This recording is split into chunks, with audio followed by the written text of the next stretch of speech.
সম্মানিত ভিউয়ার, আসসালামু আলাইকুম। সম্মানিত ভিউয়ার, আমি আজকের ভিডিওতে আপনাদের সাথে যে বিষয়টি নিয়ে আলোচনা করছি সেটা হলো ব্রিটিশ পাউন্ড।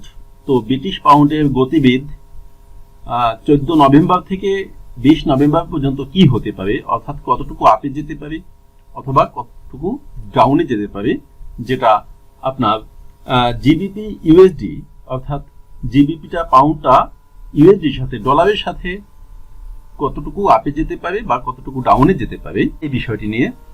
তো সম্মানিত ভিউয়ার, আপনারা জানেন যে গত মার্কিন নির্বাচন শেষ হয়ে গেলেও এটা সঠিক এখন পর্যন্ত কোনো একটা ধারায় যায়নি। যদিও আমরা আজকে দেখতে পেয়েছি বিভিন্ন গণমাধ্যমে যে ট্রাম্প বিভিন্ন কোর্টের মাধ্যমে যে মামলাগুলো করেছিল সবগুলোতেই হেরে যাচ্ছে এবং সে জো বাইডেনকে মেনে নিয়েছে অলরেডি, এমন নিউজটাই আমরা কিছুটা দেখতে পেলাম।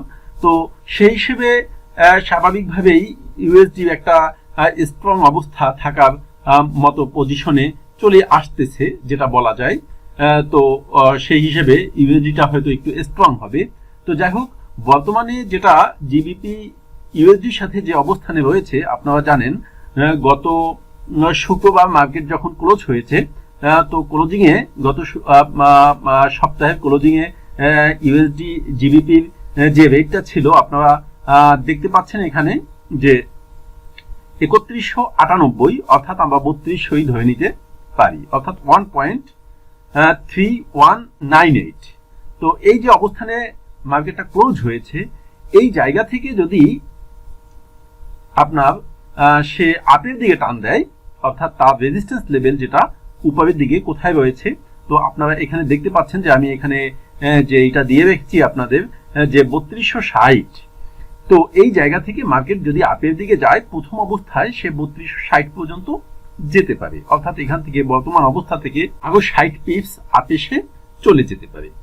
তো সম্মানিত ভিউয়ার, এই লেভেলটাকে যদি ভেঙে ফেলে সেই ক্ষেত্রে মার্কেট এখান থেকে কোথায় যেতে পারে আমরা একটু দেখব। তো সেই ক্ষেত্রে আপনারা এখানে দেখতে পাচ্ছেন, যদিও আমি লেভেলটা খুব ক্লোজ ভাবে আমি আপনাদেরকে দেখাচ্ছি, এই কারণ হলো এই যে মনে হচ্ছে না যে মার্কেট আগামীতে খুব একটা বেশি উপরের দিকে চলে যাবে, যেহেতু ইউএসডি অবস্থাটা স্বাভাবিকভাবেই আমরা বলতে পারি যে ভালো পজিশনে যাচ্ছে। তো সেই হিসেবে তারপরেও এখান থেকে হয়তো 90 পিপস আপে গিয়ে তার একটা লেভেল রয়েছে, যেটা হলো আপনার 3350। তো 3350 লেভেলে তার ভালো একটা লেভেল রয়েছে। যদি কোনো কারণে এই 3350 লেভেলেও সেই মার্কেটের অবস্থা স্থির না হয়, অর্থাৎ সে আপ ট্রেন্ডে ধরে রাখে, সেই ক্ষেত্রে মার্কেট এই জায়গা থেকে আপনার 3400 পর্যন্ত, অর্থাৎ এরপরে আর 50 পিপস পর্যন্ত সে সর্বোচ্চ এই সপ্তাহের জন্য উঠতে পারে। যা হোক সম্মানিত ভিউয়ার, আমি এরপরে এই জায়গা থেকে বর্তমান অবস্থান থেকে মার্কেটের যে রেজিস্ট্যান্স লেভেলটা নিয়ে আমি আপনাদের সাথে আলোচনা করলাম। তো এবার আমরা দেখব যে এখান থেকে মার্কেটের সাপোর্ট লেভেল কোথায় কোথায় রয়েছে। তো সম্মানিত ভিউয়ার, সেই ক্ষেত্রে আপনাদের অবগতির জন্য বলছি যে বর্তমান যে অবস্থান রয়েছে মার্কেটের, এই অবস্থা থেকে মার্কেট যদি ডাউনের দিকে টান দেয়, তো সেই ক্ষেত্রে মোটামুটি ভালো নিচেই সে নেমে যেতে পারে।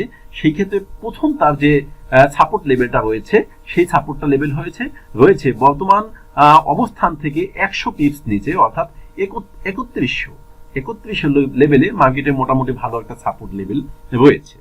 তো এই 3100 যেটাকে বলা যায় যে বর্তমান অবস্থা থেকে প্রায় 100 পিপস ডাউনে এই পর্যন্ত সে মার্কেট স্বাভাবিক গতি অনুযায়ী সে চলে যেতে পারে। তো এই লেভেলটাকে যদি ভেঙে ফেলে সেই ক্ষেত্রে মার্কেট কোথায় যেতে পারে আমরা একটু দেখব। তো সম্মানিত ভিউয়ার, এখান থেকে যদি মার্কেট নিচের দিকে নেমে যায়, সেই ক্ষেত্রে এখান থেকে সে 3000 লেভেলে, অর্থাৎ 1.3000 এখানে মার্কেট চলে যেতে পারে অনায়াসেই, অর্থাৎ সেই অবস্থান থেকে আরো 100 পিপস নিচে, অর্থাৎ 3100 থেকে সে 3000 লেভেলে মার্কেট চলে যেতে পারে এখান থেকে। এবং এই লেভেলটাকে যাওয়া মার্কেটের জন্য খুব একটা যে কষ্ট হবে এটা মনে হচ্ছে না, যেহেতু ইউএসডিটা স্বাভাবিকভাবে একটু স্ট্রং পজিশনে বর্তমানে মার্কেটে রয়েছেন। তো সম্মানিত ভিউয়ার, যদি এই লেভেলটাও সে ভেঙে ফেলতে পারে এই সপ্তাহে, সেই ক্ষেত্রে মার্কেট এই জায়গা থেকে আরো মোটামুটি নিচে নেমে যাবে। সেই ক্ষেত্রে আমার মনে হয় না যে খুব একটা বেশি এই সপ্তাহে যাবে, তারপরেও যদি সে এইটা লেভেলটাকে ভেঙে ফেলতে পারে বা ভেঙে যায়, সেই ক্ষেত্রে মার্কেট এখান থেকে চলে যাবে হলো 2920। 2920-এ তার এখানে আর একটা সাপোর্ট লেভেল রয়েছে।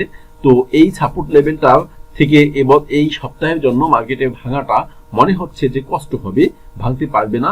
আর যদি কোনো কারণে ভেঙেই যায়, সেই ক্ষেত্রে মার্কেট এখান থেকে আপনার 2750 লেভেল বা 50 বা 60 লেভেল পর্যন্ত মার্কেট যেতে পারে। এটা হলো তার সর্বশেষ সাপোর্ট লেভেল বর্তমান অবস্থান থেকে।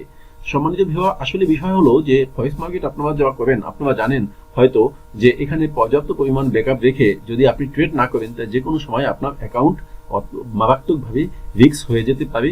আর এবং সবচেয়ে রিস্কিও এই মার্কেট। সুতরাং এই মার্কেটে ট্রেড করা অনেক কিছুই আমাদের জেনে শুনে বুঝে ট্রেড করতে হবে। তো এই জন্য আমি ধারাবাহিকভাবে আপনাদেরকে এই ফরেক্স মার্কেটের উপরে আমি বেসিক ক্লাস, এরপর fundamental analysis, technical analysis, sentimental analysis সবগুলোই আমি বিভিন্ন সময় আমি যতটুকু সময় পাচ্ছি আপনাদের সৌজন্যে দিয়ে দিচ্ছি। ফরেক্স টিপস চ্যানেলের প্লে লিস্ট থেকে আপনারা এই ভিডিওগুলো দেখে নিতে পাবেন। সকলকে ধন্যবাদ জানিয়ে আমি আজকের ক্লাস এখানে শেষ করছি। আল্লাহ হাফেজ।